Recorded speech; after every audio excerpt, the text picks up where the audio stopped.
Les ministres du G7 condamnent la dernière escalade russe et promettent de nouvelles sanctions. Les ministres des Affaires étrangères du G7 ont condamné la dernière escalade de Moscou dans le conflit en Ukraine, y compris la mobilisation partielle de réservistes et la rhétorique nucléaire irresponsable, dans un communiqué publié dans la nuit de mercredi à jeudi.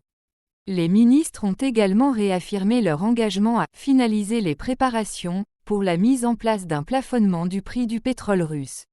Ils ont enfin appelé la Russie à rendre le contrôle à l'Ukraine de la centrale nucléaire de Zaporijia, frappée ces dernières semaines par des bombardements, dont Moscou et Kiev s'accusent mutuellement. Le chef des affaires internationales des gardes-frontières finlandais, Matti Pitkäniemi, a déclaré, jeudi sur Twitter, que le trafic à la frontière finno-russe s'est intensifié pendant la nuit.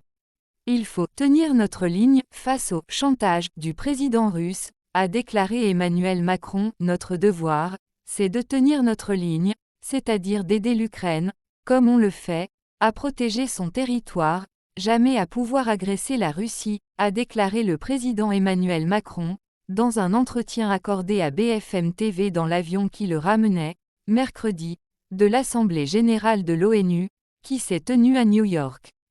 Nous ne sommes pas en guerre avec la Russie, a souligné le chef de l'État français, qui a dit qu'il n'aurait quelques propos qui participeraient d'une escalade. Emmanuel Macron a également ajouté la mobilisation partielle décrétée mercredi par la Russie pour l'Ukraine est une annonce symboliquement forte, mais ses effets n'interviendront probablement pas avant des mois et seront amoindris notamment par d'importants problèmes de logistique et de formation. Cela prendra des mois pour faire la différence, si une différence devait se faire, confirme Christopher Miller, spécialiste de la Russie à l'Institut de recherche des relations internationales de Philadelphie.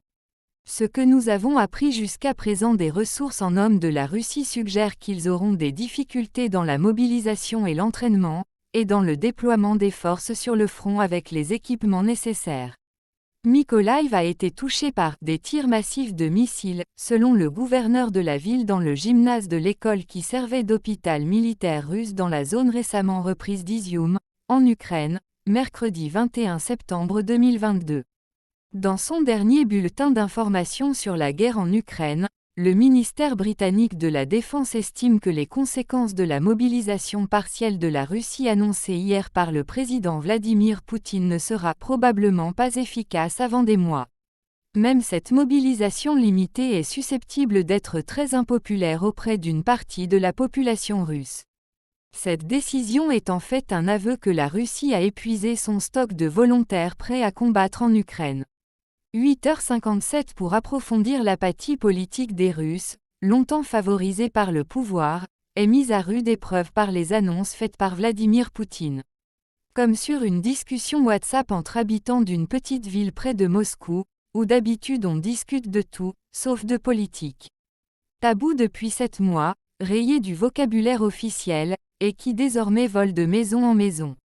7h39 Les commandants ukrainiens qui ont dirigé la défense de l'aciérie Azovstal de Mariupol, Sviatoslav Palamar, Denis Shlega, Denis Prokopenko, Ole Komenko et Serhiy Volinsky en compagnie du ministre ukrainien de l'Intérieur Denis Monastyrsky et du chef des services de renseignement de la défense ukrainienne Kirilo Boudanov dans un lieu tenu secret, le 21 septembre 2022.